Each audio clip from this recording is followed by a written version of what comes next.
At first glance, Antarctica appears empty, a horizon of white, wind, ice. But the surface is not the whole story. Nearly 90% of the world's ice rests here, in layers more than 2 miles thick in some places. Beneath that weight lies an entire continent, mountains, valleys, buried lakes. Over 400 subglacial lakes have been identified, some sealed beneath the ice for millions of years. Ice cores preserve ancient air. Radar reveals hidden ridges beneath the East Antarctic Ice Sheet. A mountain range as large as the Alps stretches unseen. This was not always a frozen land. Fossils and coal deposits show that Antarctica once supported forests when it was part of Gondwana. Today, almost all of that history is locked away. Large areas remain poorly mapped beneath the ice. Rivers flow in darkness. Pressure reshapes the ground below. The continent keeps its form where no sunlight has touched for millions of years. We call it empty. But what lies beneath miles of frozen water? How much of this buried landscape has truly been revealed? What survives in sealed lakes cut off from the sky? And what would the continent look like if the ice were suddenly gone? Tonight, we move below the surface, following the signals that pass through ice and stone. If you enjoy these quiet journeys into hidden worlds, you're welcome to leave a like or subscribe. And if you'd like, tell me where you're listening from and what time it is there. I always enjoy seeing how far these late-night explorations travel. Now take a slow breath, let your shoulders loosen, and let's begin beneath the ice. Long before ice gathered and settled into its present stillness, this southern continent occupied a very different latitude, cradled within the vast supercontinent of Gondwana. Its position on the globe allowed sunlight to linger for long summer days, and although winters carried darkness, the climate was far milder than the frozen silence that defines it now. The land supported rivers that wandered through low plains, and forests that rose in thick canopies across broad valleys. Stone remembers what ice conceals.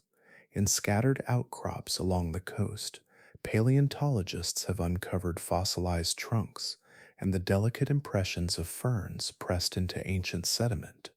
Pollen grains preserved in rock reveal a world textured with vegetation. During the Cretaceous period, parts of Antarctica sustained temperate rainforests, where conifers and flowering plants grew in dense stands. Even dinosaurs once moved across this ground, leaving behind fragments of bone now locked within hardened layers of earth. The evidence of that green world lies not only in fossils, but in coal seams buried beneath the surface.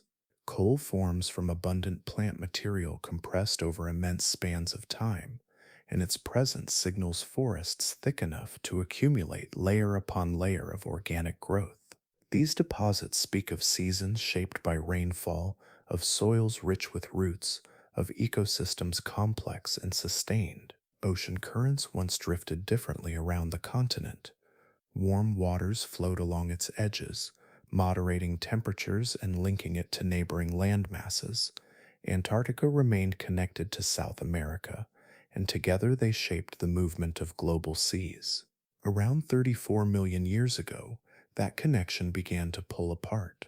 Tectonic forces gradually widened the gap that would become the Drake Passage, allowing uninterrupted water to circle the southern pole.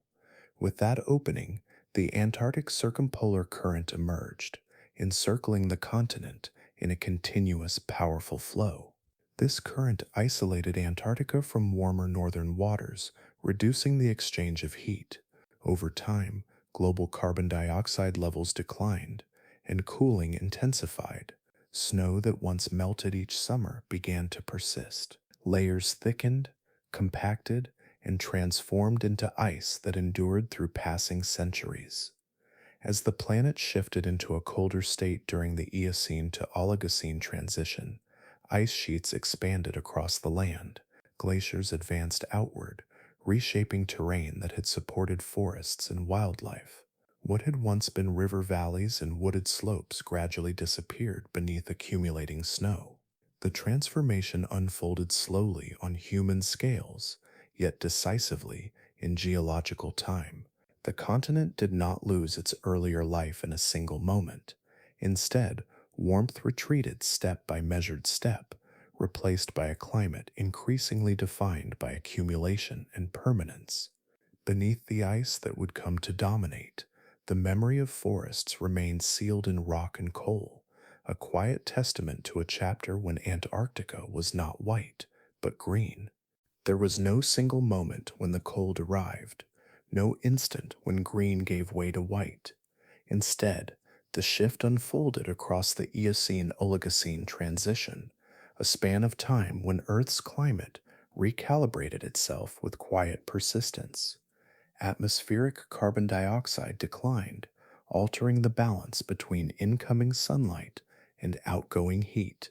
Temperatures eased downward, almost imperceptibly at first, as if the planet were adjusting its breath. Seasons began to tip out of alignment. Snow that once disappeared with returning light lingered longer on elevated ground. Each winter left behind a slightly thicker trace. Over thousands of years, accumulation surpassed melt. What had been temporary cover hardened into fern, then compressed into glacial ice under its own increasing weight. Layer upon layer settled, sealing earlier snowfall beneath fresh deposits. As the mass expanded, it altered the very geometry of the land. Ice sheets spread outward from high interior regions toward the coast, flowing not as brittle stone, but as a dense plastic substance.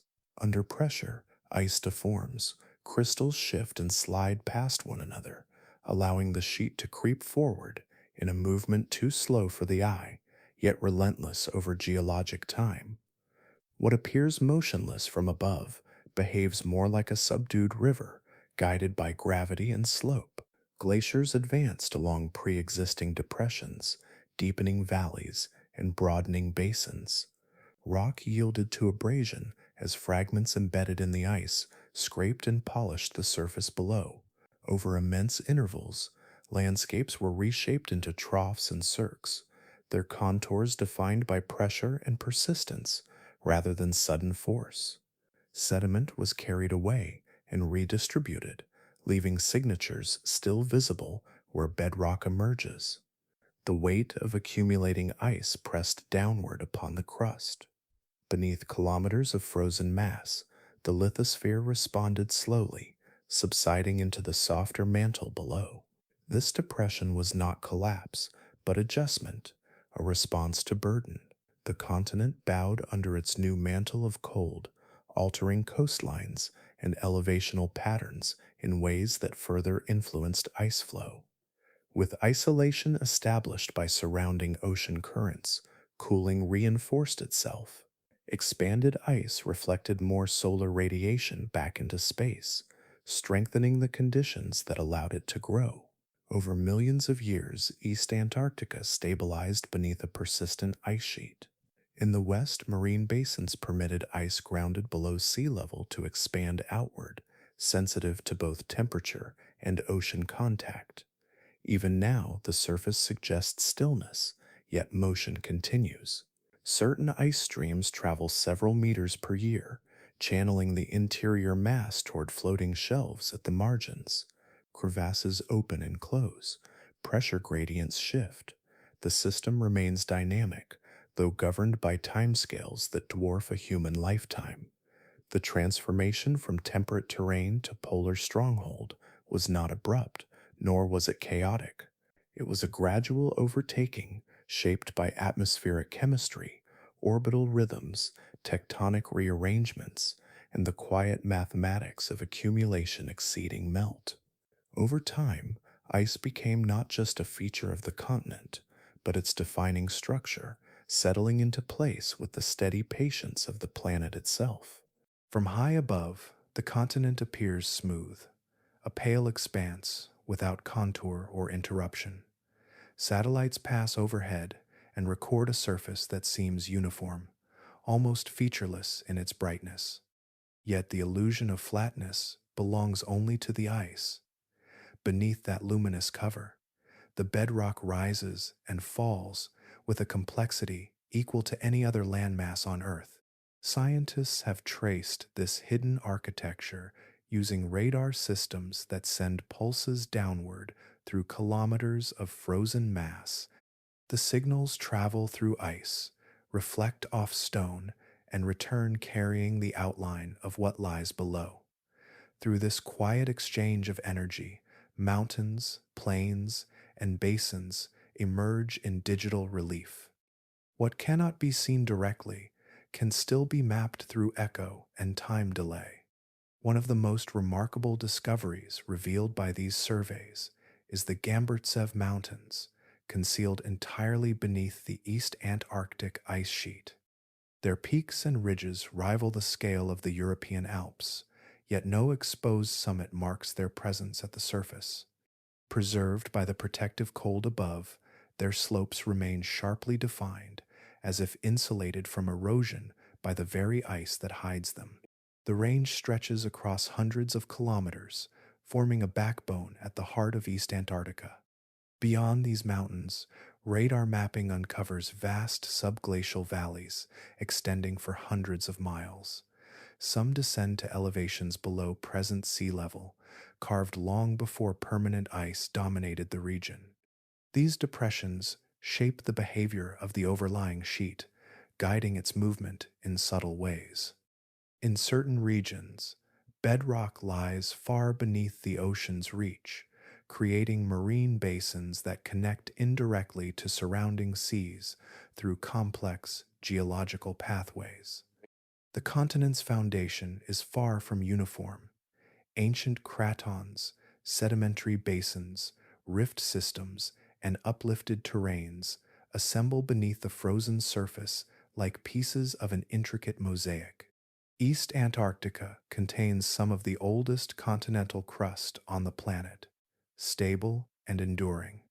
West Antarctica, by contrast, bears the marks of tectonic stretching and fragmentation, its crust thinner and more variable in elevation. This geological diversity remains largely invisible, yet it governs how ice accumulates, flows, and stabilizes. To imagine Antarctica as a single, flat slab is to mistake surface appearance for structural reality. The ice smooths and levels the view, but it does not erase the complexity below. Mountain ranges rise in darkness. Deep troughs descend into shadowed basins. Plains extend between uplifted ridges, each feature contributing to a landscape that predates its frozen cover by millions of years. The hidden shape of the continent is therefore not a simple platform buried beneath white, but a fully realized terrain, varied and dimensional. Through radar and careful analysis, its contours slowly come into focus, revealing a land sculpted long before it was sealed beneath ice, and continuing to influence the frozen mantle that rests upon it. In the late 1950s, during a period of intense scientific exploration across the southern continent, a Soviet research expedition recorded a set of unusual seismic readings beneath the vast interior of East Antarctica. The year was 1958. Instruments placed upon the ice transmitted vibrations downward, and the returning signals carried the outline of something unexpected. Far below the frozen surface, a mountain range rose in silence. These mountains would come to be known as the Gamburtsev Range. They remain completely hidden beneath up to 2 miles of ice, their summits sealed away from air and light. No exposed ridge interrupts the plateau above. From the surface, nothing suggests their presence. Yet radar and seismic surveys reveal a sprawling system of peaks and valleys comparable in scale to the European Alps, extending across hundreds of kilometers at the very heart of the continent. What makes the Gamburtsev Mountains remarkable is not only their size, but their sharpness. Many of their peaks appear steep and angular, as though uplifted in a far more recent age. In most parts of the world, mountain ranges of such apparent youth would show clear tectonic activity or visible uplift. Here, there is neither. The overlying ice has acted as both concealment and protection, limiting erosion from wind and water. Encased beneath a stable ice sheet for millions of years, their rugged forms have remained strikingly intact. Geologists continue to examine how such a substantial range could exist within the interior of an otherwise ancient and stable craton. One prevailing hypothesis suggests that the Gamburtsev Mountains formed hundreds of millions of years ago during a continental collision when fragments of Gondwana pressed together and thickened the crust. Over time, erosional forces would normally soften such peaks. Yet, when Antarctica cooled and permanent ice established itself, the developing ice sheet shielded the terrain beneath, slowing the usual sculpting forces that wear mountains down. Seismic imaging indicates that a deep crustal root lies beneath the range, supporting its elevation in much the same way as visible mountain systems elsewhere. This structural foundation hints at a dynamic past long predating the ice that now seals it.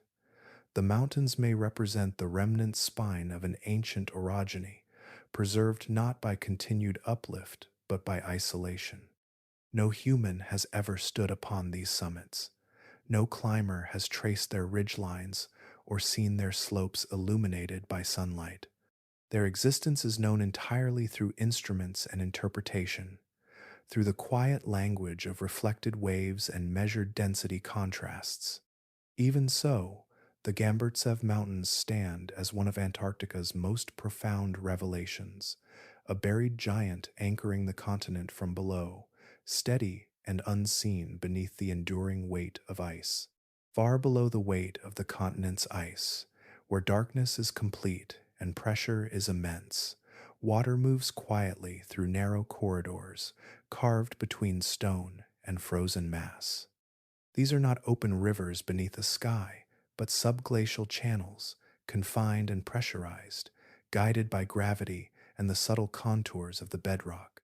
Though sealed from light, they remain active, threading through the hidden underside of Antarctica. Heat rising from Earth's interior and friction generated by the slow movement of ice create pockets where melting occurs at the base of the sheet. The resulting water does not remain in place. It gathers, drains, and is forced onward by the tremendous weight above. Under such pressure, liquid can flow uphill relative to the surface slope, directed instead by gradients in hydraulic potential.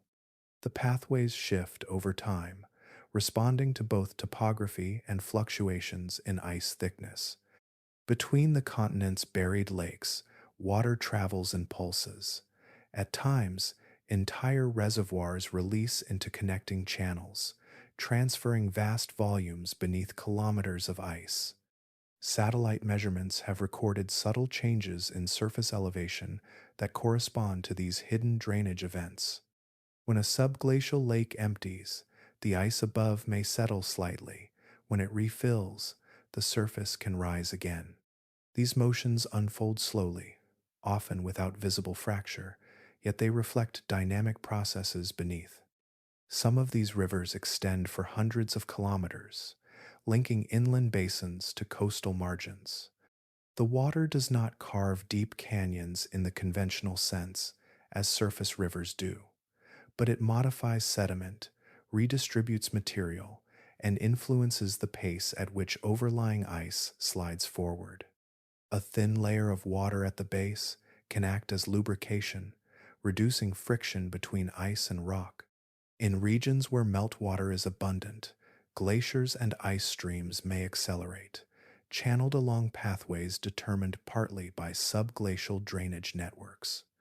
The balance between water pressure and overlying weight is delicate. When pressure builds, it can gently lift sections of the ice sheet by small increments, creating cavities that allow more flow. As pressure decreases, the ice settles back against the bed, altering the geometry of the channel. This continuous negotiation shapes not only the course of subglacial rivers, but also the stability of the ice above. Patterns of flow beneath the surface influence how the continent responds to shifts in temperature and ocean contact. Areas with efficient drainage may stabilize movement, while zones of trapped water can contribute to sliding and faster transport toward the edges. These interactions remain largely hidden, sensed indirectly through instruments and models, yet they form an essential part of Antarctica's internal system. Beneath the immense stillness that defines the surface, there exists a quiet circulation of water, moving steadily through darkness, tracing unseen routes that help determine the rhythm and resilience of the ice itself. Deep in the interior of East Antarctica, beneath an expanse of ice that appears unbroken from horizon to horizon, a body of water rests in complete darkness. Lake Vostok lies buried under nearly 2.5 miles of ice, its presence inferred long before it was directly measured. Seismic surveys first hinted at something unusually smooth beneath the station that bears its name, and later radar imaging revealed a broad, flat interface far below the frozen surface. What emerged from these signals was the outline of one of the largest subglacial lakes on the continent. In scale, Lake Vostok is comparable to Lake Ontario. It stretches for more than 200 kilometers in length and reaches depths estimated at several hundred meters. Yet unlike the open lakes of temperate regions, it has no wind across its surface, no sunlight filtering into its waters. The immense weight above exerts pressure great enough to influence the physical properties of ice and water alike. Combined with geothermal heat rising subtly from Earth's interior, that pressure keeps the lake in a liquid state despite the surrounding cold. Evidence suggests the lake may have been isolated for up to 15 million years. As ice sheets stabilized and thickened, the water became sealed off from direct atmospheric exchange. Over such spans of time, conditions within the lake would have evolved independently, shaped by mineral interactions at the bedrock and the slow exchange of energy through the ice above. Chemical gradients likely formed within its depths, providing potential niches for microscopic life adapted to extreme stability and darkness. Reaching Lake Vostok required decades of careful planning. At the Russian Vostok station, drilling operations advanced gradually through the ice column using specialized techniques designed to minimize contamination. Rather than allowing surface microbes or drilling fluids to mix freely with the lake water, engineers created a buffer of sterile fluid and relied on the natural pressure of the lake to rise into the borehole. Samples retrieved from refrozen lake water and accreted ice have revealed traces of microbial DNA, though interpretation remains cautious and ongoing. If life persists within Lake Vostok, it would likely depend not on sunlight, but on chemical energy derived from interactions between water and rock. Minerals dissolved from the lakebed could serve as substrates for metabolism, supporting organisms accustomed to high pressure and constant cold. Such ecosystems would be sparse and subtle, sustained by slow biochemical processes unfolding over long intervals. Lake Vostok remains unseen in any conventional sense. Its surface has never reflected the sky, and its shoreline is known only through data and inference. Yet beneath the continent's vast interior, this hidden lake endures as a reservoir of liquid water and deep time, sustained by pressure, heat, and isolation far beyond the reach of ordinary experience. Across the continent, beneath the steady weight of the ice sheet, water gathers in more places than once imagined. What began as a single surprising discovery has expanded into a mapped network of more than 400 confirmed subglacial lakes, each resting in its own depression, each sealed away beneath thousands of meters of ice. They vary in size and depth, some small and transient, others broad enough to rival the largest inland seas of temperate regions. Together they form a concealed hydrological system, quietly linked by channels and gradients far below the visible surface. These lakes are not static reservoirs. Satellite measurements and radar surveys have revealed that many of them fill and drain in slow cycles, transferring water between basins. Subtle rises and falls in the ice above mark these hidden exchanges, gentle shifts that hint at motion within darkness. The lakes act as nodes in a larger network, redistributing meltwater generated by pressure and geothermal warmth at the base of the ice sheet.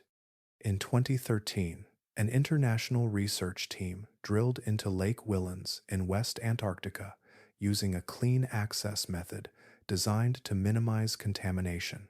The borehole penetrated nearly a kilometer of ice before reaching liquid water.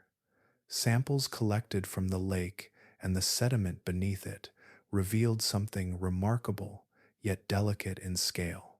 Microbial cells were present, living in total darkness, surviving in conditions once thought inhospitable. These organisms derived energy not from sunlight, but from chemical reactions involving minerals in the surrounding rock and dissolved compounds in the water.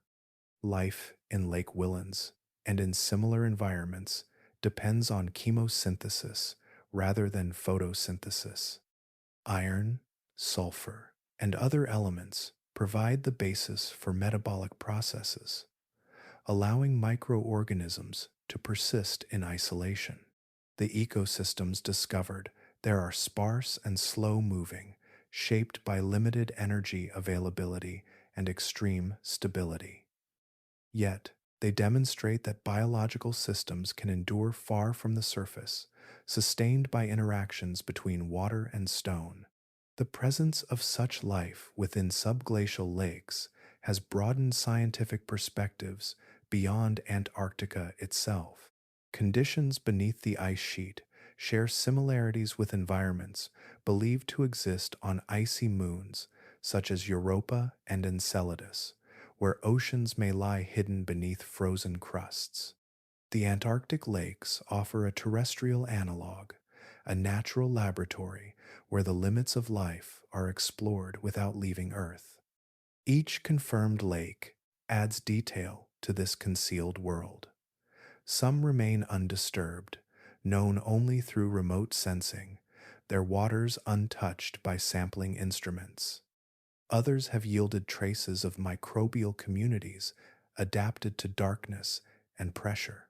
Together, they reshape understanding of where life can persist and how it can adapt, revealing a continent whose most dynamic habitats lie not in its brief summers at the edge, but in the silent reservoirs sealed beneath its enduring ice.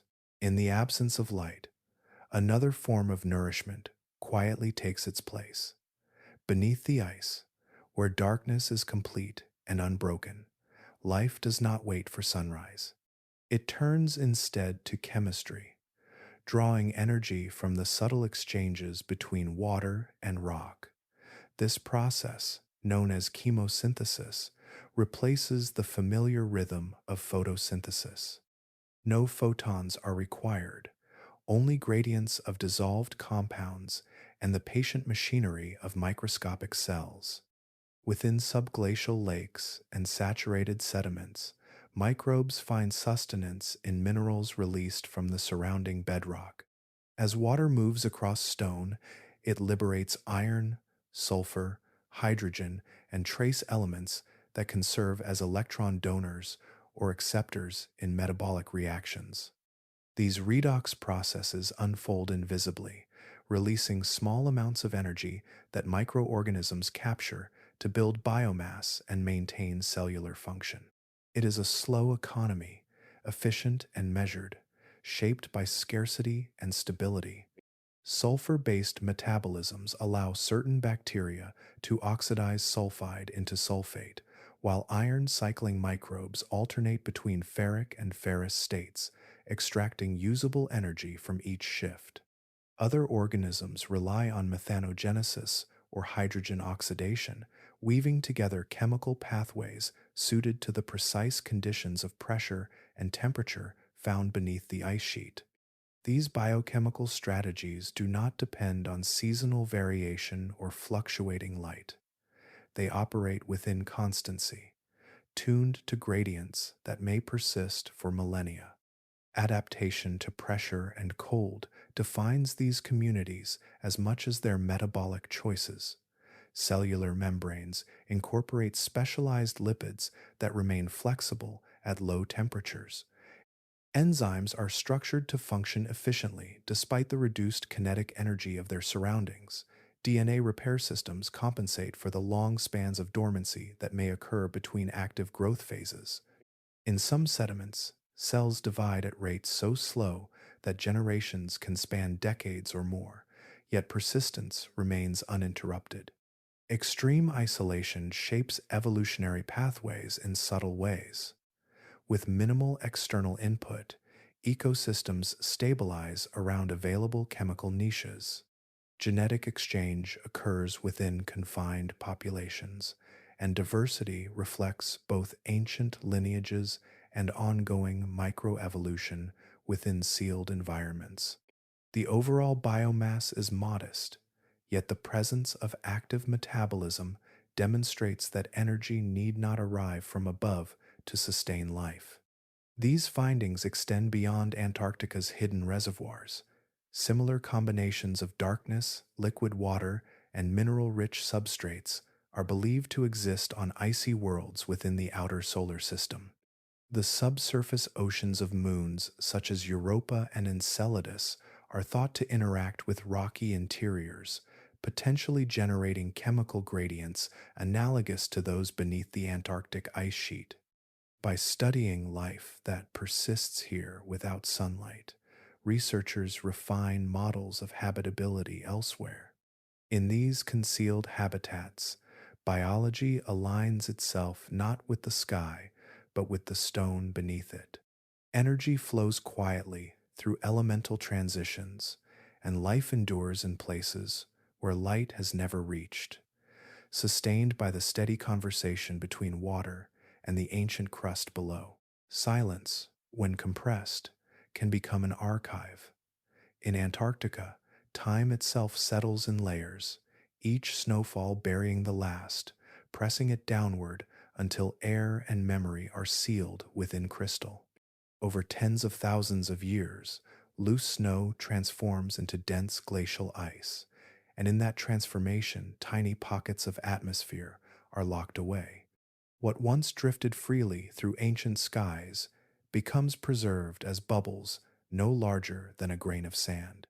Scientists have drilled ice cores more than 2 miles deep into the Antarctic interior, extracting long cylinders that read like vertical timelines.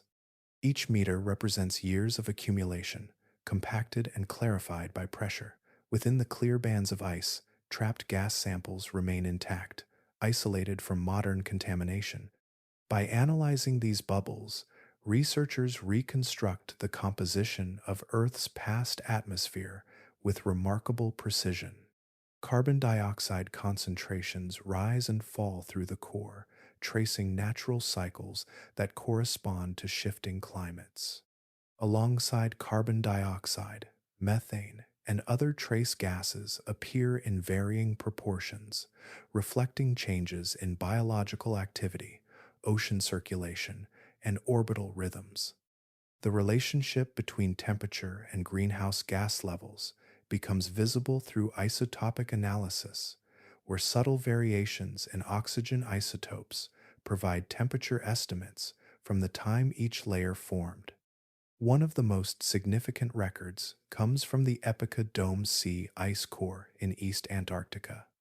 This core extends back approximately 800,000 years, capturing 8 full glacial and interglacial cycles. Within its depths, Periods of extensive ice coverage alternate with warmer intervals when ice retreated and sea levels rose. The transitions are gradual in some sections and sharper in others, revealing a climate system responsive to both external forcing and internal feedback. These cores demonstrate that Earth's climate has never been static.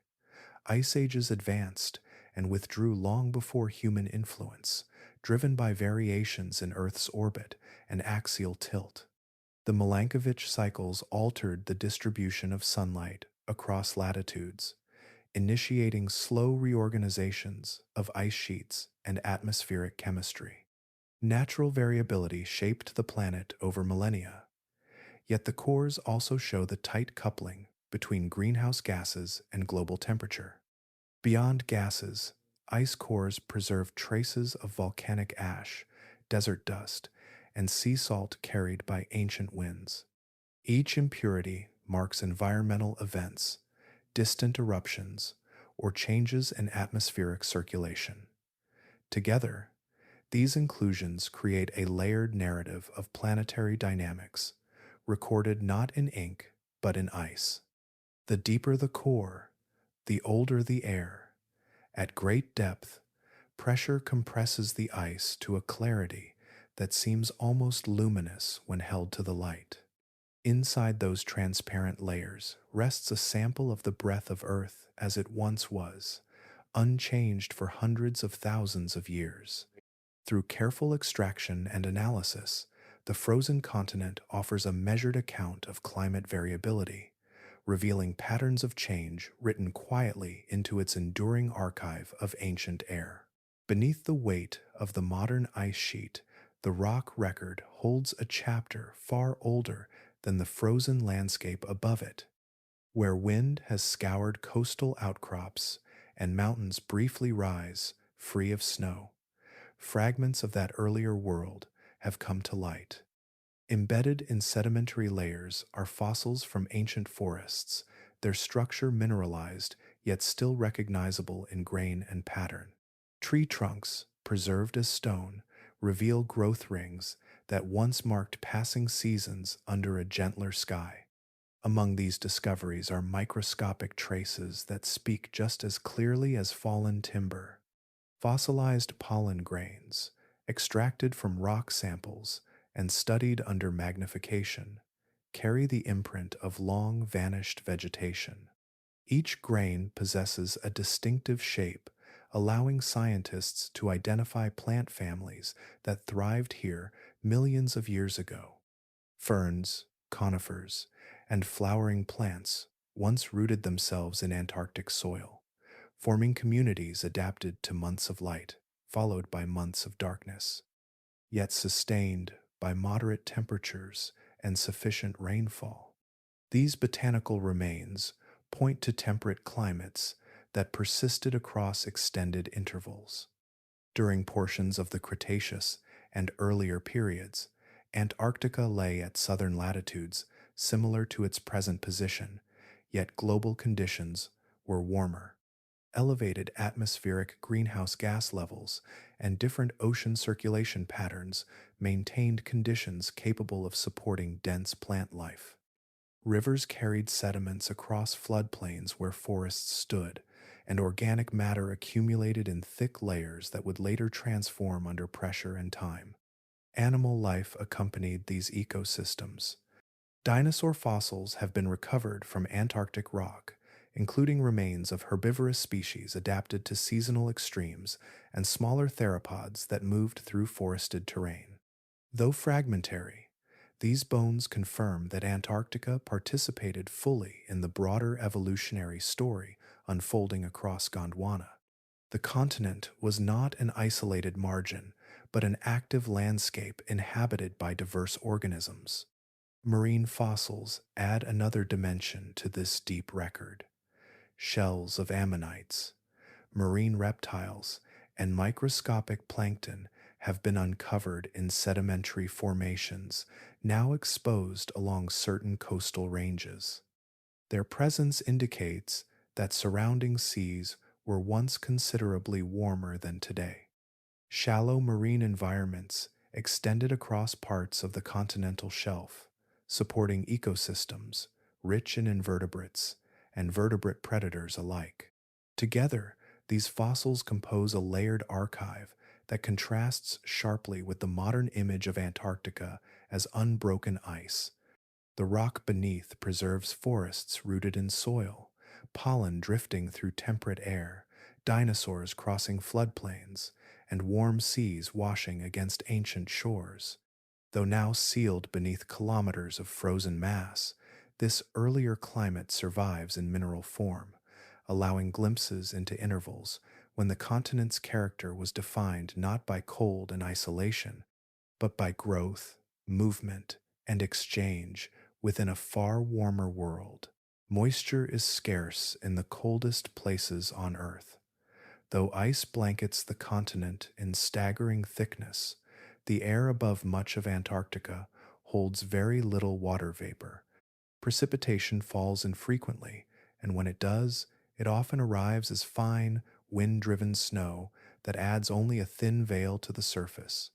In terms of annual accumulation, large portions of the interior receive less snowfall than many of the world's hot deserts receive rain. For this reason, Antarctica is classified as a polar desert. The term may seem contradictory at first, yet it reflects a simple measure of aridity. Desert is defined not by heat, but by lack of precipitation.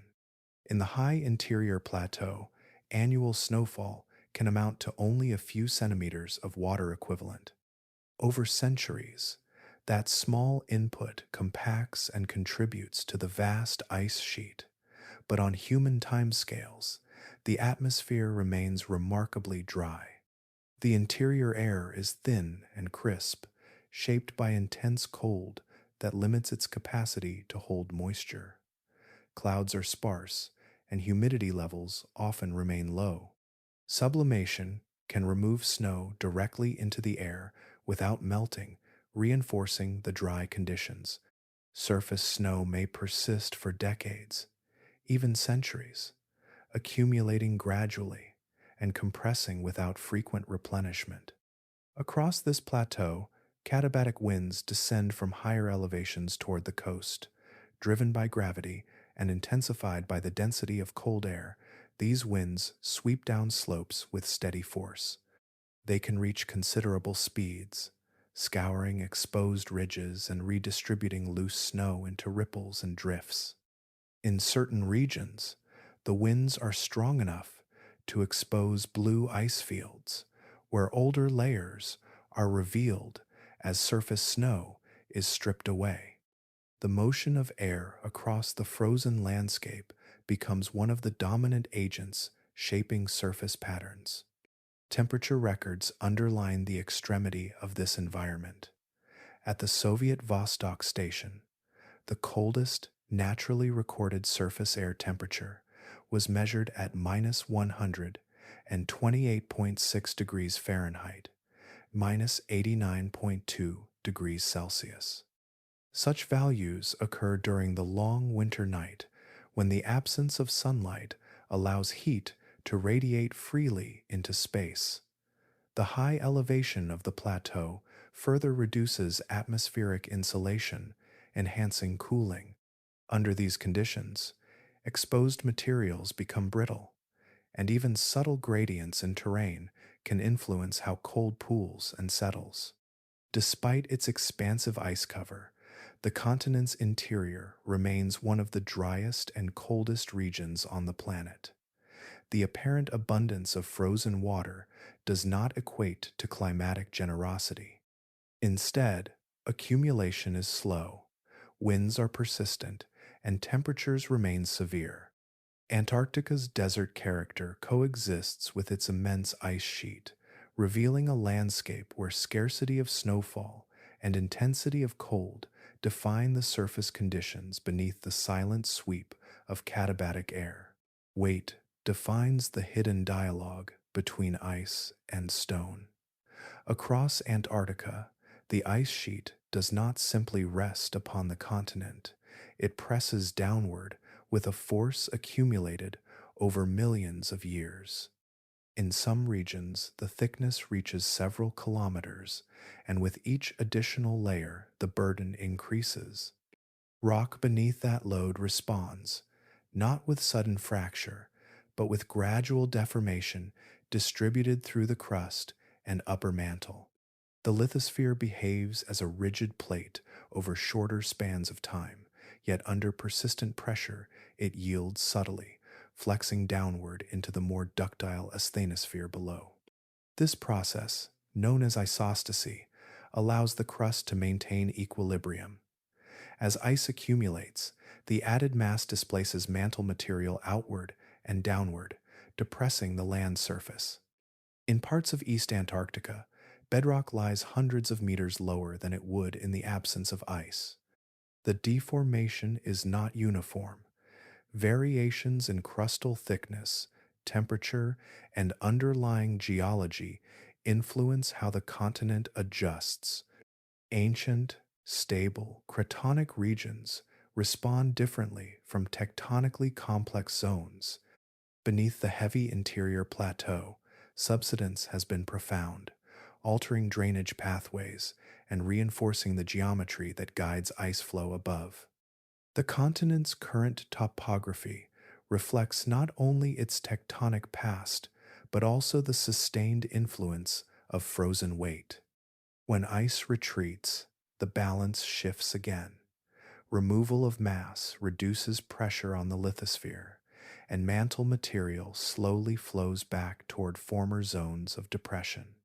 The crust begins to rise, a phenomenon referred to as isostatic rebound. This uplift does not occur instantly.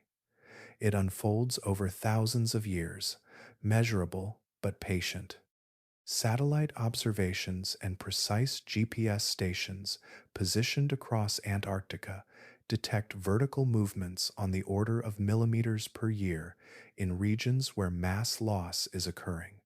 Evidence of past rebound is visible in raised beaches and marine terraces around the continent's margins, relic shorelines stranded above present sea level. These features mark intervals when ice sheets thinned or collapsed, allowing the land to respond upward. Even now, in areas of West Antarctica experiencing thinning ice, uplift contributes to complex feedbacks between bedrock and overlying glaciers, influencing grounding lines and ice stability. The interplay between compression and rebound illustrates the scale at which geological time operates. Ice accumulates gradually, presses downward, and reshapes the underlying crust. Ice melts or flows away, and the crust answers with slow ascent. The two are linked in continuous adjustment, a balance maintained across epochs rather than years. Beneath Antarctica's silent surface, this vertical exchange continues, largely unnoticed except through instruments sensitive to minute shifts. The continent is not only covered by ice, it is shaped by it, flexing under its weight and rising in its absence, revealing a dynamic equilibrium that spans tens of thousands of years and anchors the frozen landscape within the deeper mechanics of Earth itself. Sound has traced pathways that light has never touched. When radar pulses travel through the Antarctic ice sheet and return altered by depth, they sometimes reveal shapes so vast that they seem improbable beneath such an unbroken surface. Among the most striking of these discoveries are immense subglacial canyon systems, etched into bedrock long before the continent assumed its present frozen form. These canyons extend for hundreds of kilometers, descending in places more than a kilometer from surrounding terrain. Some rival the Grand Canyon in scale, not merely in depth, but in length and branching complexity. Their walls are steep, their floors uneven, their courses winding through ancient crust that once lay open to air and flowing water. Yet today they exist in absolute concealment, filled not with sunlight and river sediment, but with compressed ice and, in some sections, slow-moving subglacial water. Geological analysis suggests that many of these canyons were carved before the permanent expansion of the Antarctic ice sheets. During earlier epochs, when the continent supported temperate climates and active river networks, flowing water sculpted valleys across the landscape. Over time, erosion deepened channels and transported sediment toward lower elevations. As cooling advanced and glaciers began to dominate, these pre-existing depressions became conduits for ice movement, preserving their outlines beneath accumulating layers. In East Antarctica, radar mapping has identified canyon networks buried beneath the ice sheet that stretch beneath the ice toward coastal basins. In some regions, their floors lie well below present sea level. Their existence influences the behavior of overlying ice, guiding its flow along inherited pathways shaped by a much older hydrological system. What once carried rivers now channels frozen mass and hidden meltwater, merging past and present within the same geometry. The complete concealment of these canyons underscores the scale of transformation that has taken place. A traveler crossing the surface would see only a gently undulating plateau, unaware of the vast relief buried below. The ice smooths and unifies the visible horizon, masking a terrain as dramatic as any exposed landscape on Earth. Only through remote sensing does the complexity emerge, pixel by pixel, echo by echo. These deep subglacial canyons remain inaccessible in any direct sense. Their rock faces, once shaped by flowing rivers under open skies, now endure beneath kilometers of frozen mass. They stand as preserved architecture of a former climate, sealed and quiet, yet still defining how the continent breathes and shifts under its ice. In darkness and compression, the imprint of ancient erosion survives, hidden yet intact within Antarctica's concealed interior. Fire persists even here. Beneath the immense quiet of the southern continent, heat rises from deep within the planet, threading upward through fractures and ancient rift systems. Antarctica is not solely a realm of cold accumulation. It is also shaped by tectonic forces that continue beneath the ice. Along the margins and within buried basins, volcanic structures stand as reminders that the crust below remains restless. Mount Erebus, situated on Ross Island, offers the most visible expression of this energy. It remains one of the southernmost active volcanoes on Earth. Its summit crater containing a persistent lava lake that glows faintly against the polar sky.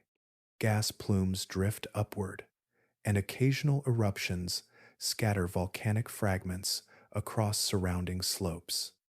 Though distant from much of the continent's interior, Erebus demonstrates that Antarctica's geological foundation is neither inert nor entirely frozen.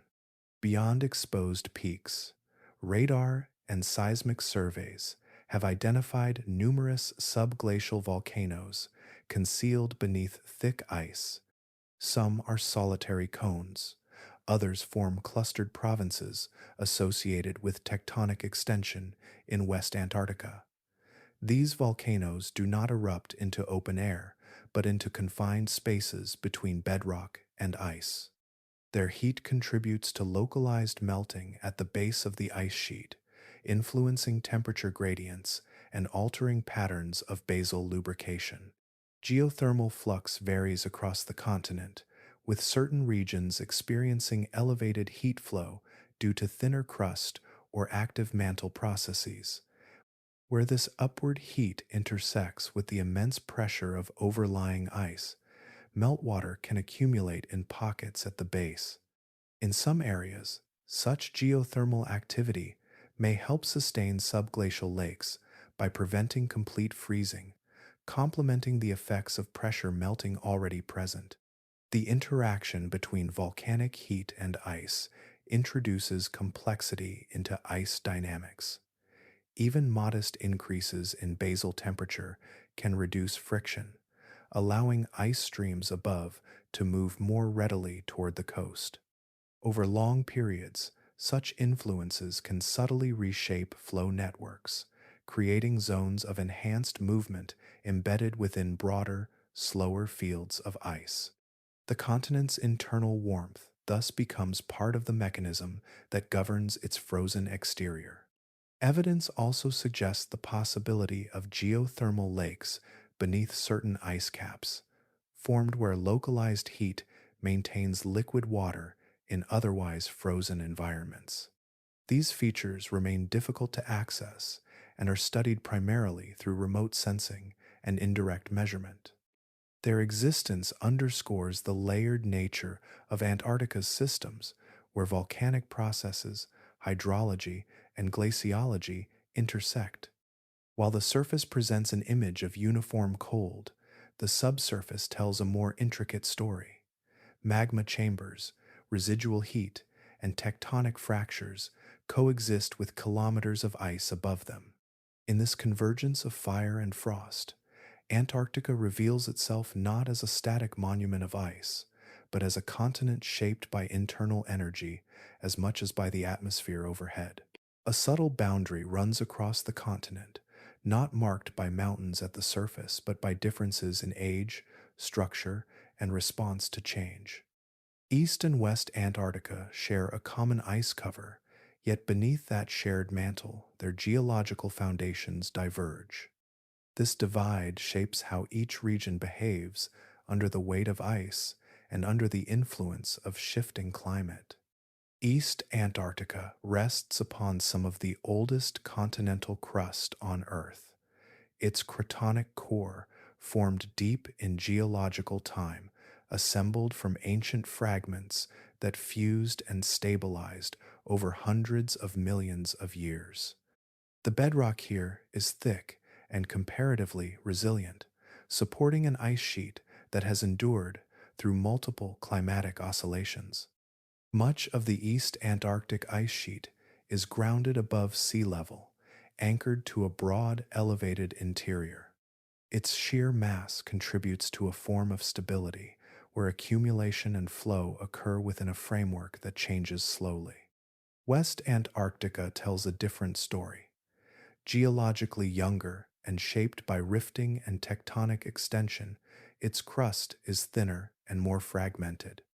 Large portions of the West Antarctic Ice Sheet rest on bedrock that lies below sea level, forming what is known as a marine-based ice sheet. In these regions, ice is grounded not on high continental platforms, but within basins that deepen inland. This configuration influences how the ice interacts with surrounding ocean waters. Where grounding lines meet the sea, floating ice shelves extend outward, buttressing the flow of inland glaciers. The stability of these shelves is closely linked to ocean temperature and circulation. If warm water reaches their undersides, basal melting can thin the shelves, reducing their restraining effect. In a marine-based system, retreat of the grounding line into deeper basins can promote further instability, as thicker ice at greater depth becomes exposed to buoyant forces and ocean contact. This contrast between East and West Antarctica creates distinct patterns of sensitivity. The East Antarctic Ice Sheet, anchored largely above sea level and supported by ancient crust, responds more gradually to environmental shifts. West Antarctica, resting in marine basins and shaped by a more complex tectonic history, exhibits greater vulnerability to ocean-driven change. Yet both regions remain interconnected within the broader Antarctic system. Atmospheric circulation, ocean currents, and ice dynamics operate across the divide, linking processes that unfold over centuries and millennia. The distinction is not a rigid border, but a gradient of geological inheritance and glaciological behavior. Beneath the shared expanse of white, the continent holds these two characters in quiet contrast. One stands upon deep time and elevation, the other rests within basins open to the sea. Together they compose a frozen landscape shaped by both ancient stability and evolving vulnerability, balanced within the larger rhythm of Earth's changing climate. Stillness is an impression created by distance. Up close, the Antarctic ice sheet is in motion, its movement measured not in dramatic surges, but in steady, continuous flow.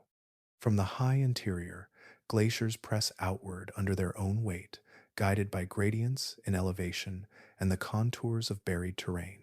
Ice behaves as a solid over short spans, yet over decades and centuries it deforms, its crystalline structure adjusting grain by grain to the pull of gravity. This outward movement gathers into broad corridors known as ice streams. Within the wider sheet, these streams act like internal highways, channeling ice toward the coast at speeds far greater than the surrounding mass. Friction at the base, subglacial water, and the slope of underlying bedrock all influence how rapidly these corridors advance.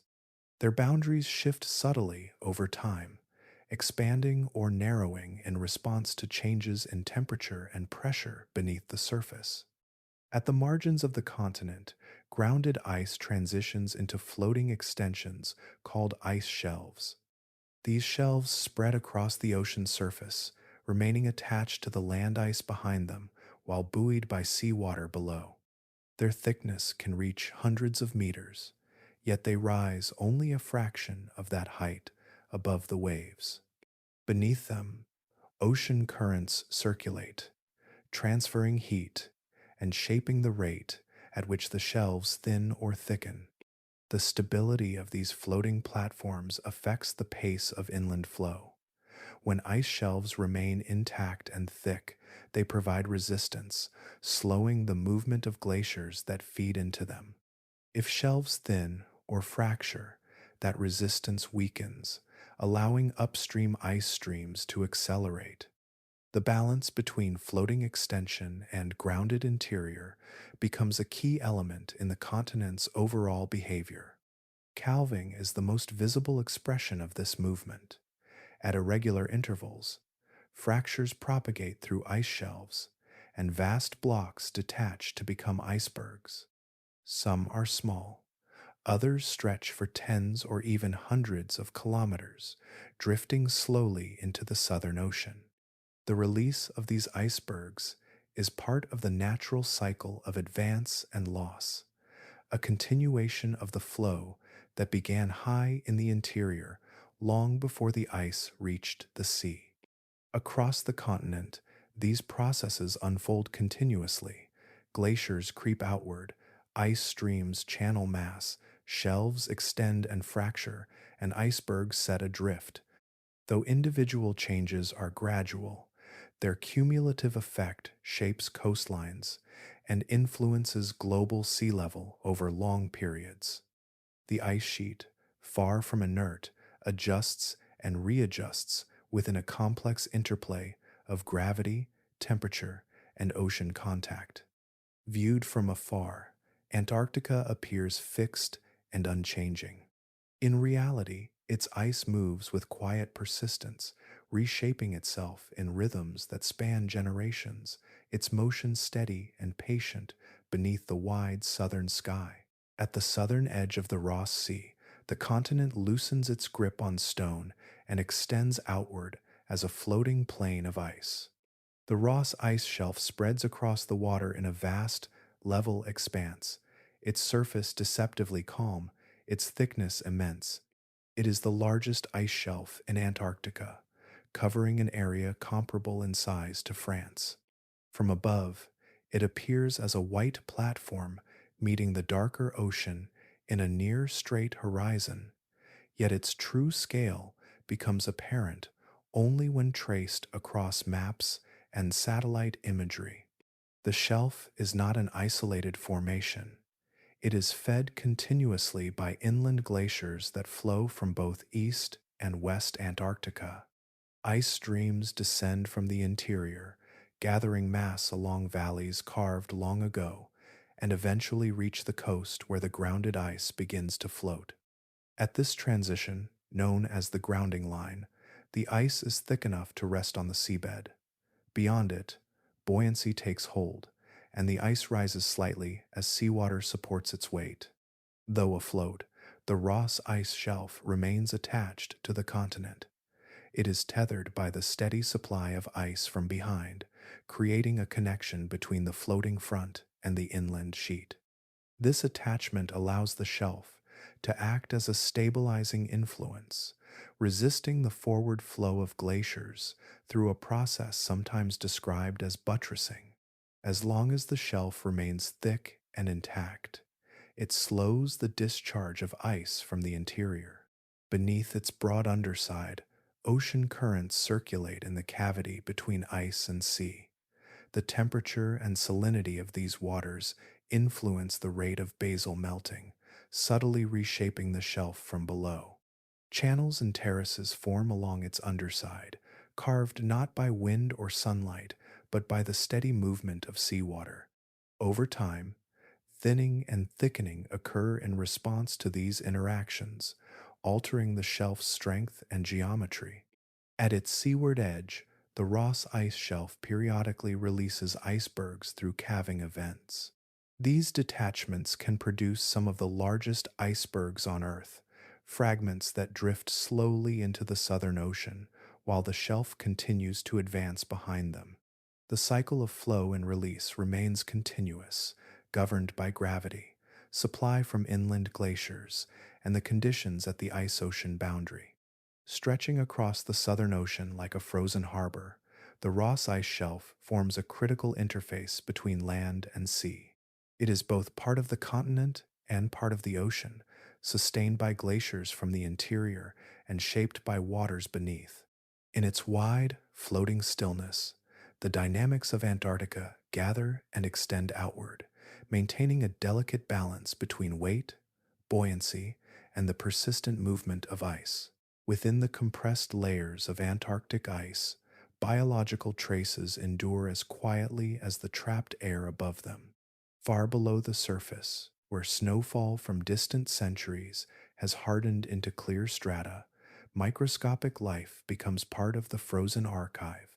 Cells, spores, and fragments of DNA are sealed into place as snow transforms to firn and then to glacial ice, locking organic material into an environment defined by cold, darkness, and near stillness. Genetic analysis of deep ice cores has revealed strands of DNA belonging to ancient microbes carried long ago by wind or settled from past ecosystems. Some of these microorganisms originated in distant oceans or soils and were transported to the polar atmosphere before becoming entombed in falling snow. Others may have thrived briefly in seasonal melt layers before freezing returned. Once buried, the intense cold slowed chemical reactions to a near halt, reducing metabolic activity to imperceptible levels and preserving cellular structures for extended periods.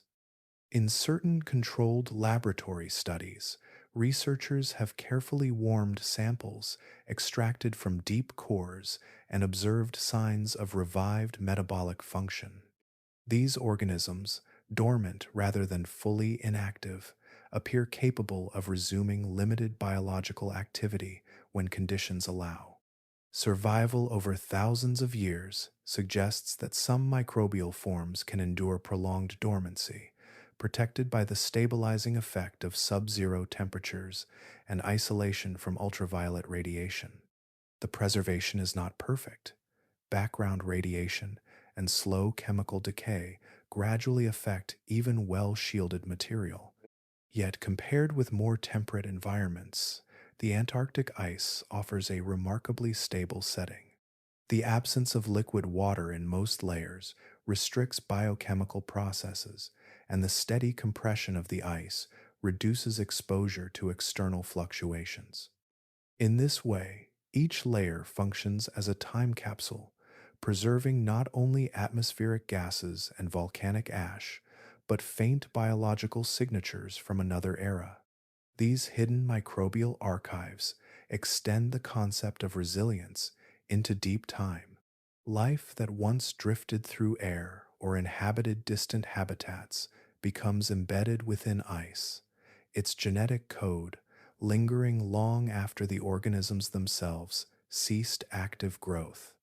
Some cells may never reawaken, remaining preserved as molecular fossils.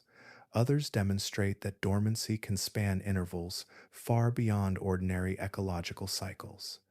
Beneath Antarctica's vast surface, these microscopic time capsules accumulate year upon year, storing fragments of ancient ecosystems within crystalline layers. The continent thus preserves not only geological and climatic records, but subtle biological echoes as well, carried downward by snowfall and held in suspension by enduring cold, awaiting the rare moment when they are brought again into light and study. Not all of Antarctica's stories fell from its own sky. Some arrived from far beyond the atmosphere, traveling across millions of kilometers before meeting the frozen surface. In most places on Earth, meteorites sink into soil, are covered by vegetation, or erode unnoticed. Here, they rest upon ice that moves slowly, yet preserves what it gathers. The continent has become one of the most important sites on the planet for meteorite recovery. The conditions that make Antarctica so effective are both simple and rare. The ice sheet acts as a vast conveyor, gradually transporting embedded debris toward the margins. As ice flows, it carries with it stones that fell centuries or millennia ago. When this moving ice encounters mountain ranges or areas where surface ablation exceeds snowfall, layers are lifted upward and exposed.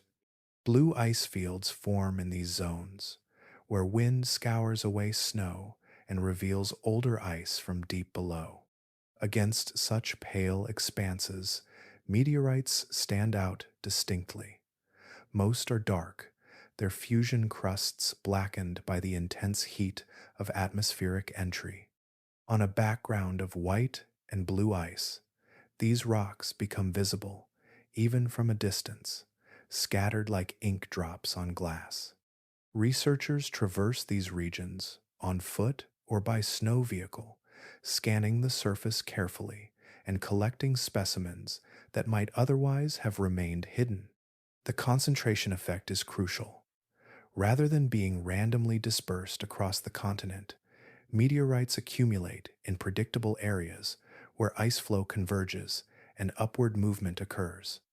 Over time, fragments from many falls gather in the same field.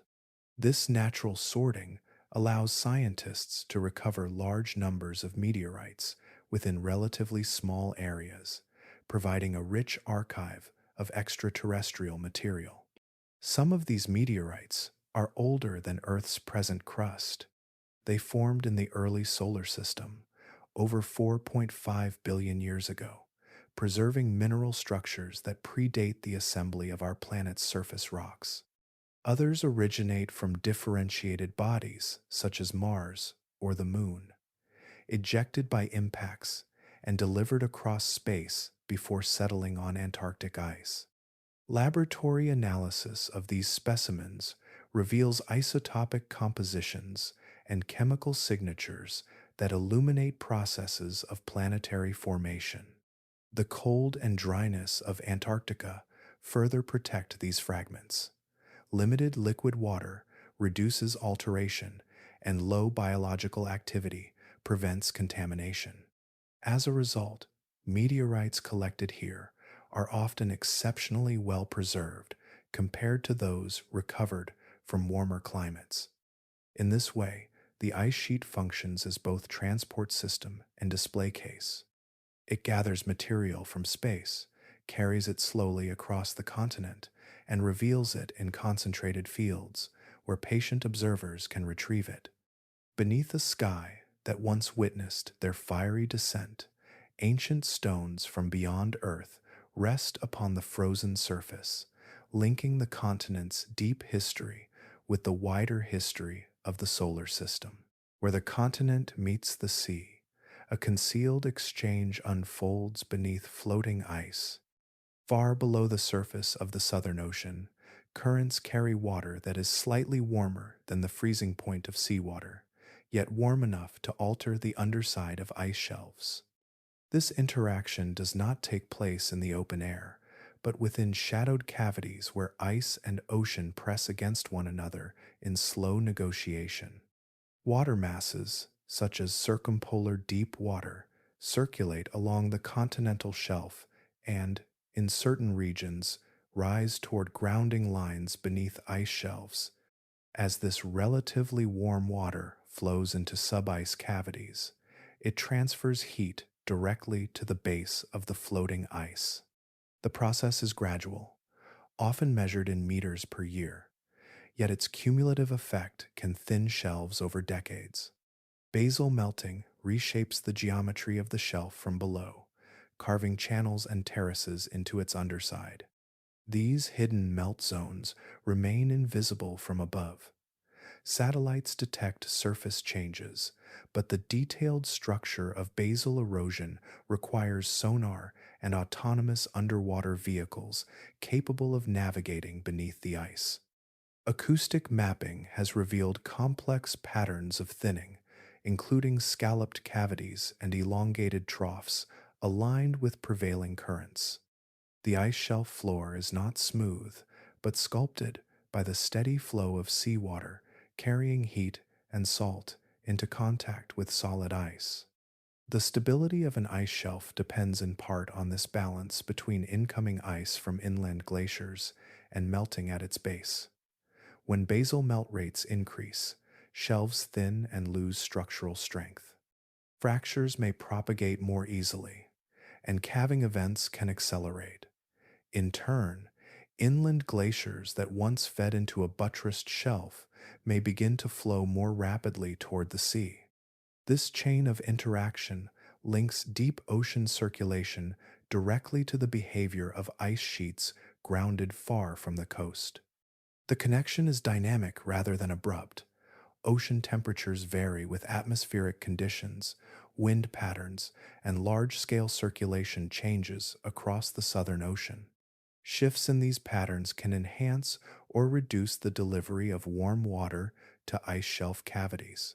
The response of the ice unfolds over longer timescales, integrating these variations into its slow movement and gradual thinning.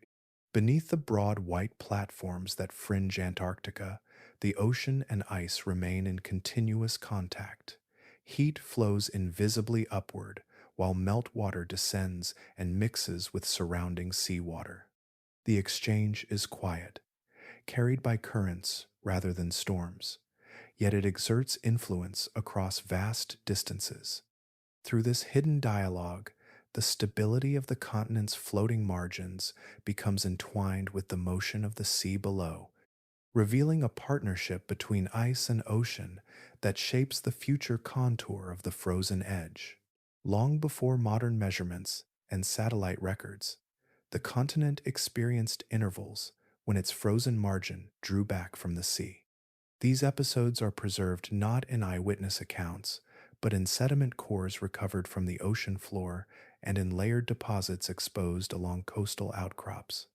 Grains of sand and fragments of rock carried by ice once traveled outward into marine basins, then ceased when the ice retreated. Their absence in certain layers marks intervals of reduced glacial reach. Marine sediments hold additional clues. Microfossils of plankton shift in species composition when ocean temperatures change, and isotopic signatures within their shells record variations in global ice volume. During warmer periods, the balance of oxygen isotopes in seawater altered in ways consistent with diminished continental ice. These changes correspond with elevated sea levels inferred from coastal terraces and submerged ancient shorelines around the world.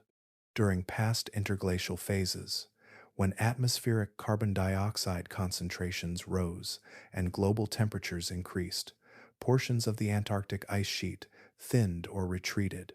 Geological markers indicate that West Antarctica, with its marine-based configuration, was particularly sensitive during some of these intervals. Evidence from the Pliocene epoch, several million years ago, suggests that sea levels were higher than today, implying a significant contribution from polar ice loss. Sea level does not rise uniformly from a single source, yet Antarctic retreat has repeatedly reshaped ocean basins. As ice volume decreased, meltwater entered the global ocean, expanding its reach across continental shelves. Former coastal plains were submerged, and marine currents adjusted to new configurations of shoreline and depth. The redistribution of mass also influenced Earth's gravitational field and rotational balance, subtly altering regional sea level patterns. Drill cores from beneath certain present-day ice streams reveal layers of marine sediments sandwiched between glacial deposits. These records suggest that grounding lines once migrated far inland, allowing seawater to occupy basins now filled by ice. Over time, renewed cooling and accumulation reversed this pattern, advancing ice outward once again. The history is cyclical, characterized by expansion and contraction shaped by climate variability and tectonic context. The evidence underscores that Antarctica has not always maintained its current extent.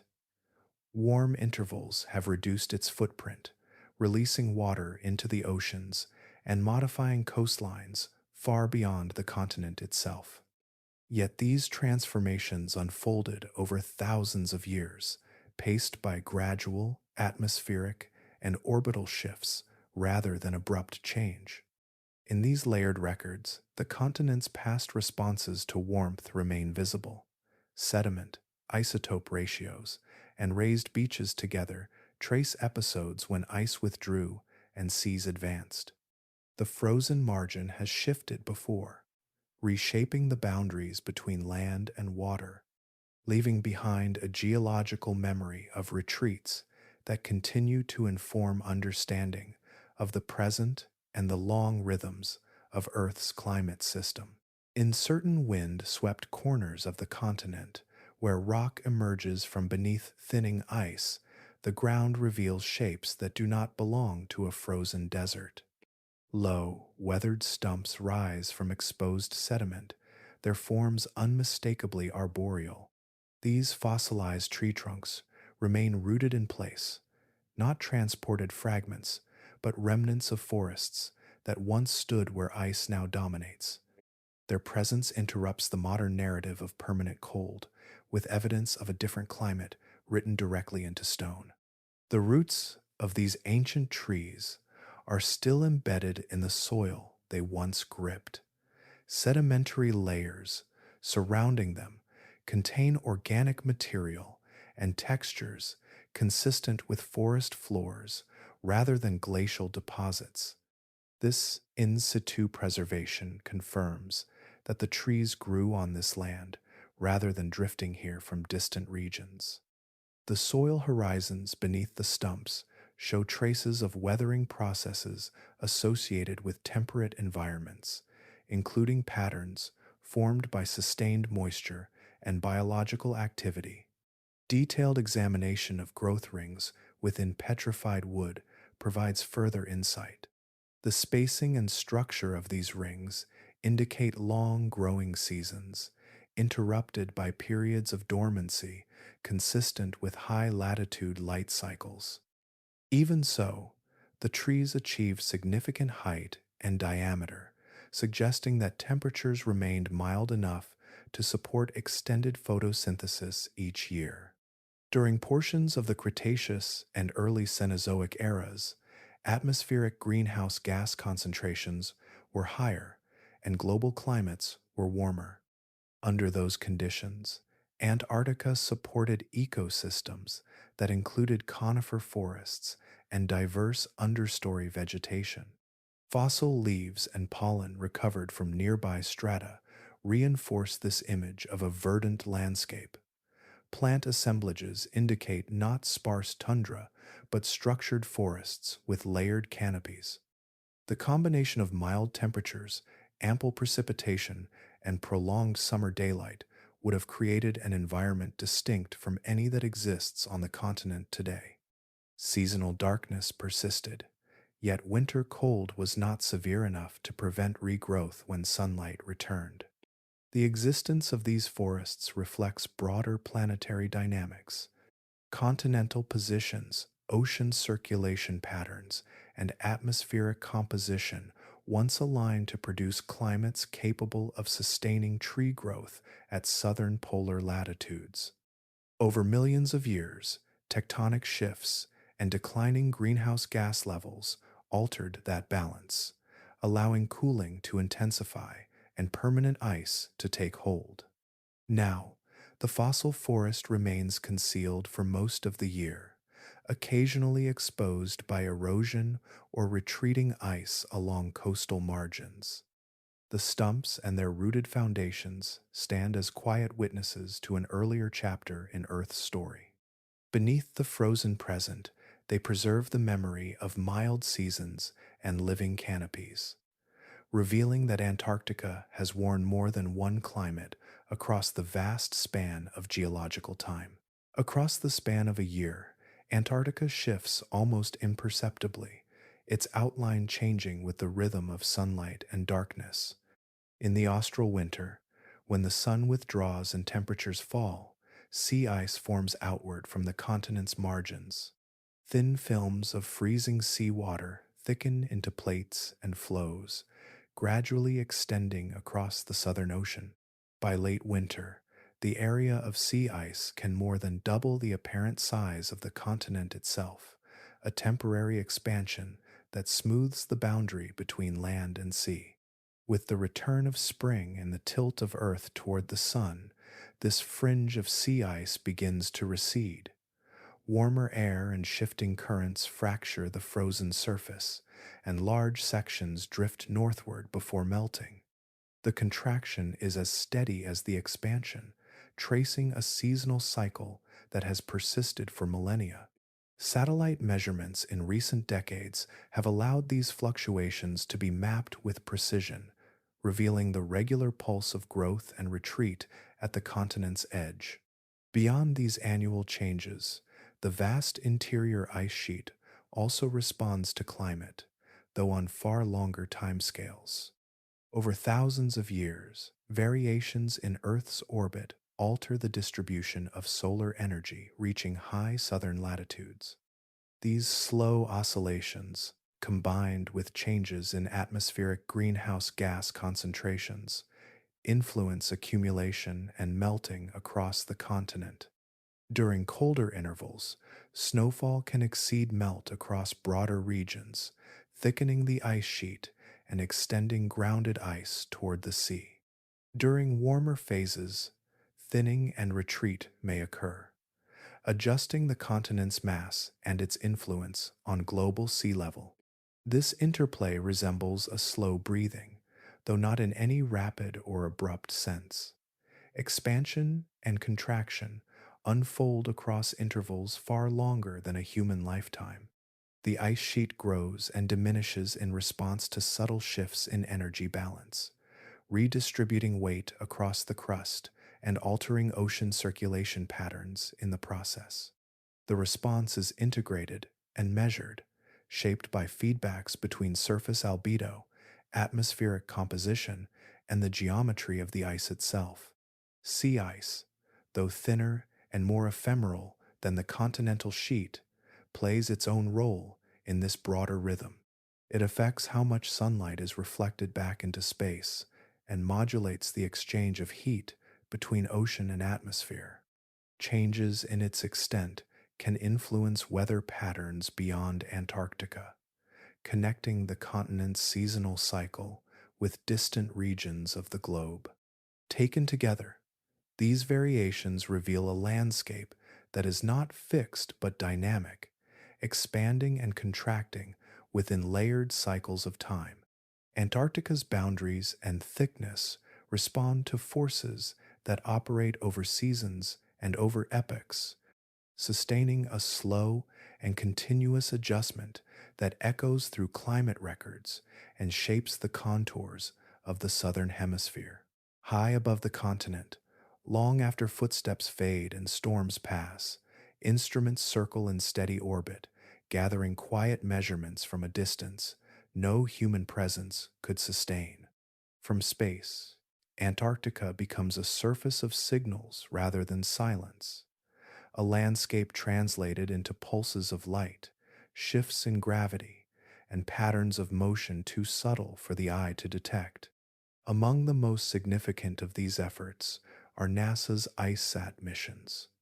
The original IceSat satellite, launched in 2003, used laser altimetry to measure the height of the ice surface with extraordinary precision. By sending rapid pulses of laser light toward Earth and timing their return, the instrument detected minute variations in elevation across the ice sheet. Its successor, IceSat 2, continues this work with even finer resolution, capable of identifying changes in surface height measured in centimeters. Through repeated passes over the same regions, scientists observe where the ice thickens from snowfall and where it thins due to melting or accelerated flow. Beyond elevation, satellites equipped with gravimetric instruments provide another dimension of insight. Missions such as GRACE and its successor, GRACE Follow-On, measure tiny fluctuations in Earth's gravitational field. Because gravity reflects the distribution of mass, changes in the weight of the Antarctic ice sheet alter the gravitational signal detected from orbit. When ice is lost, whether through surface melt or increased discharge into the ocean, the reduction in mass produces a measurable shift.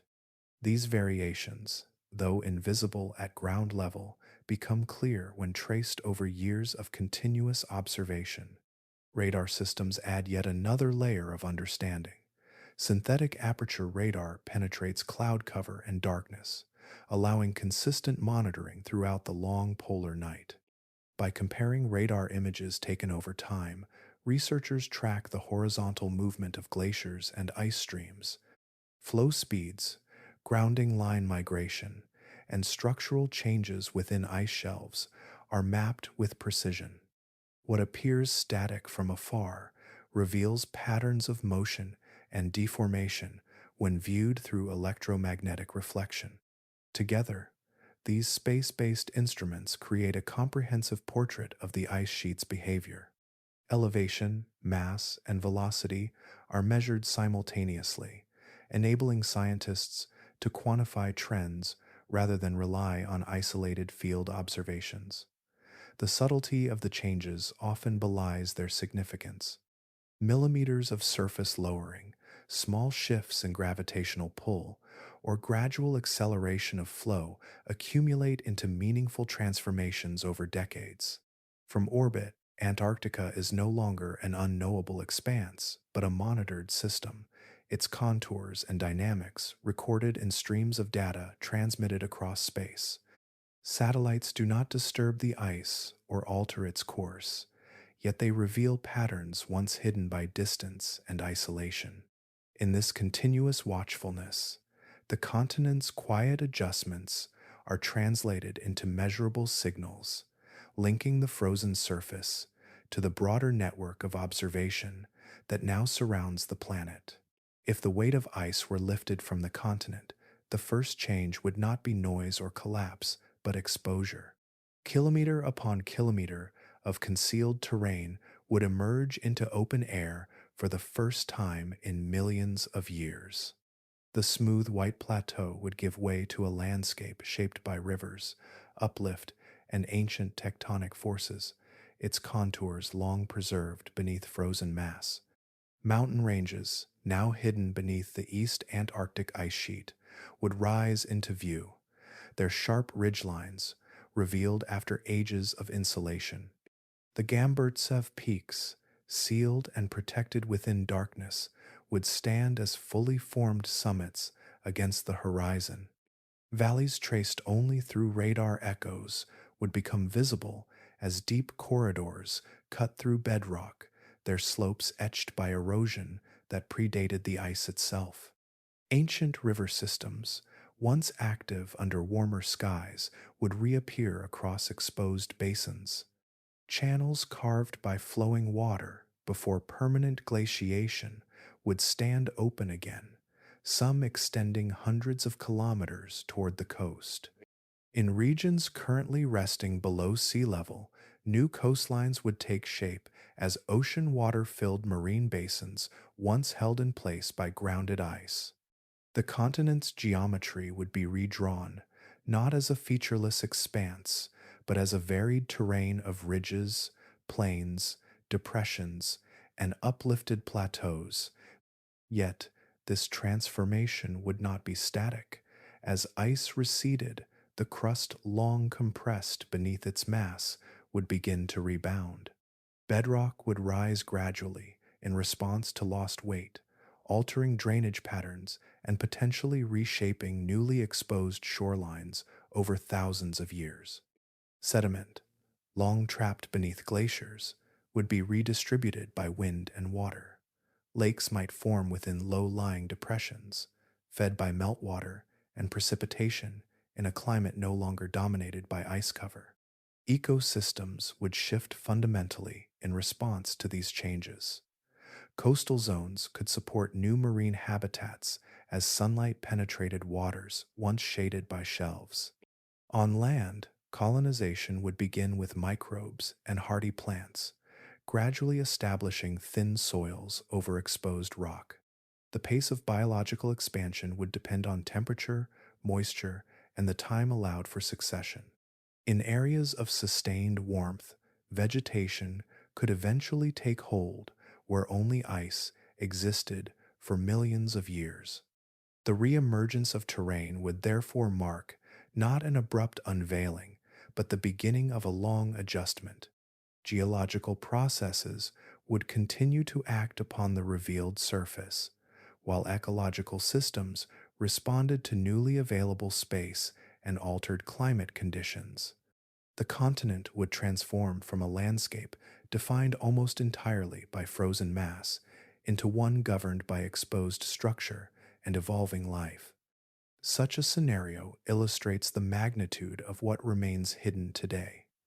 Beneath Antarctica's ice lies a fully formed continent, awaiting exposure only through shifts in climate and time. Its mountains, valleys, and ancient channels persist intact below the surface, preserved in suspension beneath the enduring mantle of ice. There is a measure often cited in climate science that rarely feels tangible until it is imagined in full. If every major ice sheet on Earth were to melt entirely, Antarctica alone holds enough frozen water to raise global sea level by roughly 190 feet. That figure represents not a sudden event, but the cumulative volume stored across millions of square kilometers of ice resting on land. The ice sheet is not uniform in its vulnerability. East Antarctica contains the largest share of total volume and rests mostly on bedrock above sea level, forming a comparatively stable reservoir. West Antarctica, by contrast, occupies a different geological setting. Much of its ice sheet lies on bedrock that sits below sea level, sloping inland. This marine-based configuration makes it sensitive to processes that begin at the ocean interface rather than solely at the surface. Ice shelves, the floating extensions of grounded glaciers, play a crucial structural role in this system. Though they already displace seawater and do not directly raise sea level when they melt, they act as buttresses that slow the flow of land-based ice behind them. When these shelves thin or fracture, the restraint they provide weakens, allowing upstream glaciers to accelerate toward the ocean. The resulting increase in discharge contributes to sea level rise through the transfer of grounded ice into seawater. Ocean temperature exerts particular influence along the continental margins. In some regions, relatively warm circumpolar deep water circulates beneath floating ice shelves, delivering heat from below. This submarine melting can thin shelves even when air temperatures remain far below freezing. As grounding lines retreat into deeper basins, feedback mechanisms may promote further instability, especially where bedrock slopes downward inland. Such dynamics illustrate that atmospheric warming is only one component of a more complex interaction between ice and ocean. Past geological intervals demonstrate that substantial Antarctic ice loss has occurred under warmer global climates, contributing to higher sea levels recorded in ancient shorelines. The pace of change in those eras differed from modern conditions, yet the underlying physics of ice, mass balance, and ocean interaction remain consistent. The magnitude of stored water highlights the continent's influence on global coastlines, linking distant cities and islands to processes unfolding at the planet's southern extreme. The relationship between Antarctica and sea level is therefore not abstract, but mechanical and measurable. The distribution of ice, the stability of its floating margins, and the temperature of surrounding waters together determine the rate at which mass is retained or released. Within that balance lies a long narrative of expansion and retreat, of stored potential shaped by gravity and climate. The frozen continent stands as a vast reservoir whose changes resonate across oceans, altering shorelines far beyond its icy perimeter. Before any visible fracture appears at the surface, the ice announces itself in vibration. Across the continent, instruments anchored in rock listen continuously, translating motion into lines of data. Seismic sensors, designed originally to monitor earthquakes, now record the subtle signatures produced by shifting glaciers and cracking shelves. The signals travel through ice and stone alike, carrying information about processes unfolding far from sight. When tension builds within a floating shelf or along the edge of a glacier, the release comes as a sharp acoustic event, sometimes called an ice quake. These fractures generate waves that ripple through the surrounding structure, detectable by sensors positioned many kilometers away. The pattern of these waves reveals the depth and extent of the rupture, allowing researchers to map changes in stability without standing at the fracture itself. In regions where ice streams accelerate, increased seismic activity often accompanies the movement, as the base grinds against bedrock or sediments beneath. Beneath the sheet, water contributes its own quiet rhythm.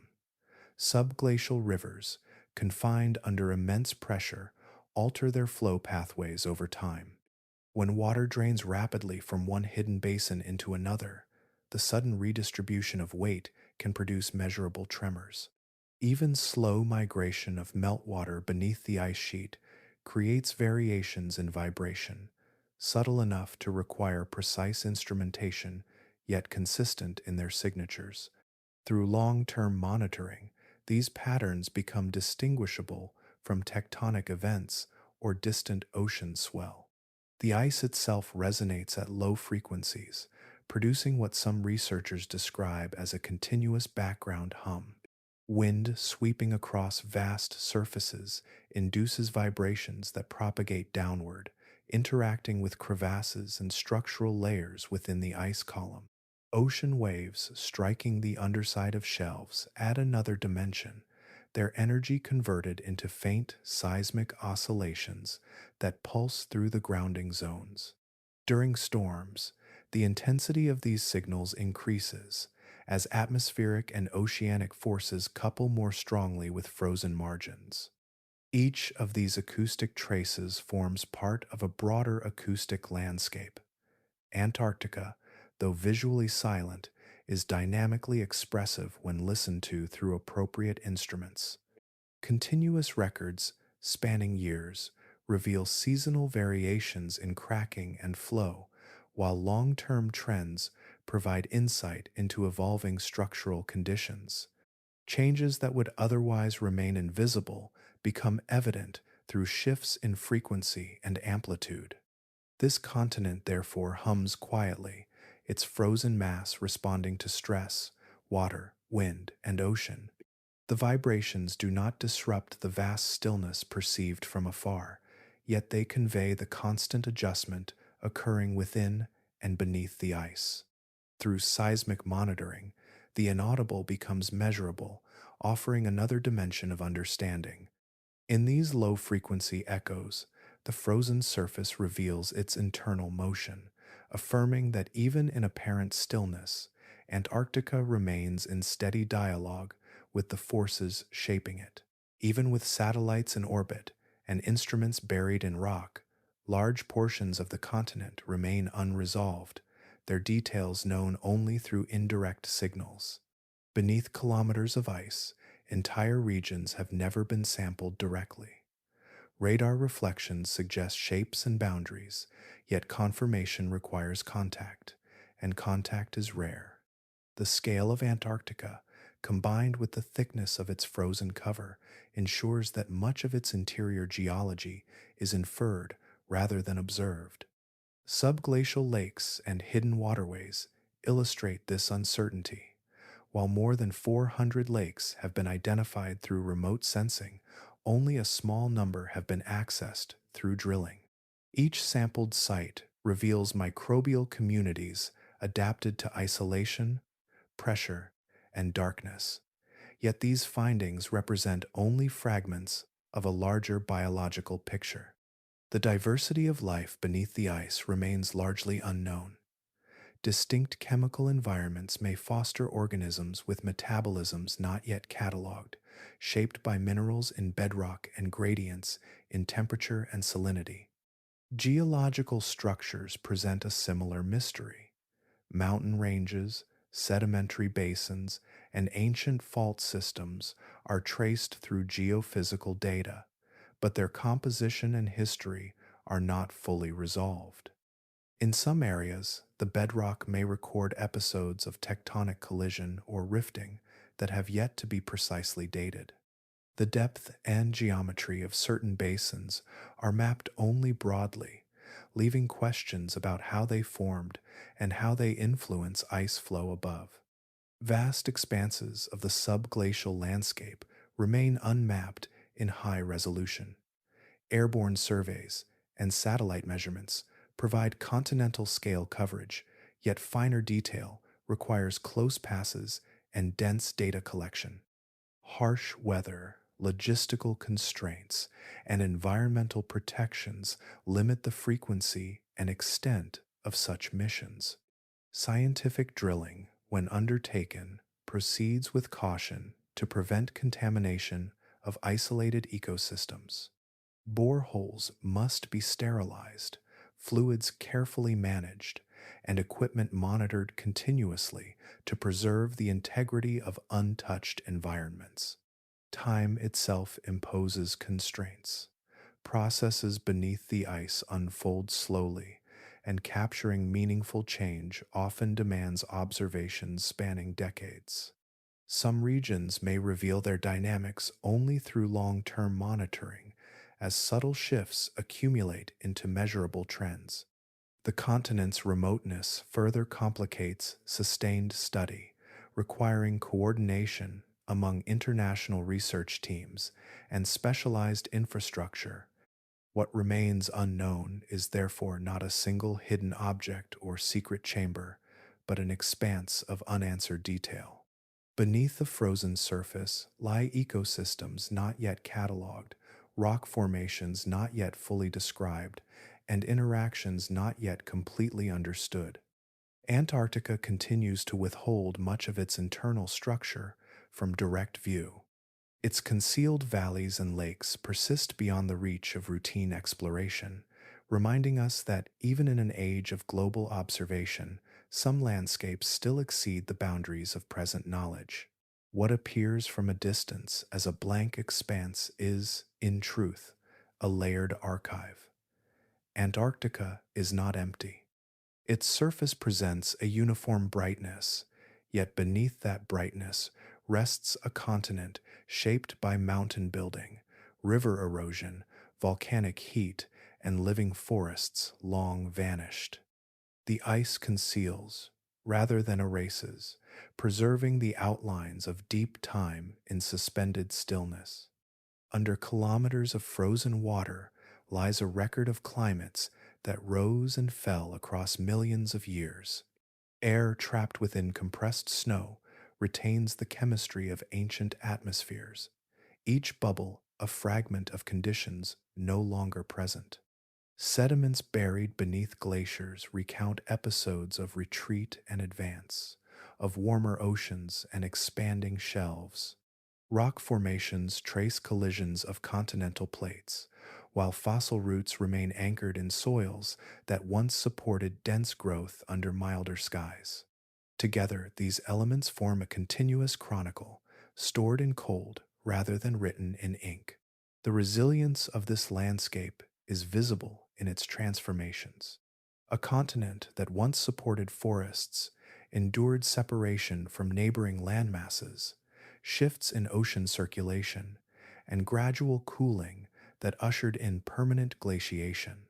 Ice thickened, valleys were filled, mountains encased, yet the underlying terrain persisted. Even now, beneath immense pressure, subglacial rivers flow and microbial communities endure in isolation.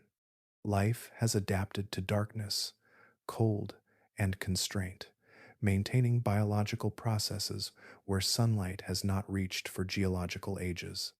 The movement of the ice itself is part of this ongoing story. It advances and recedes over long cycles, redistributing mass and reshaping coastlines.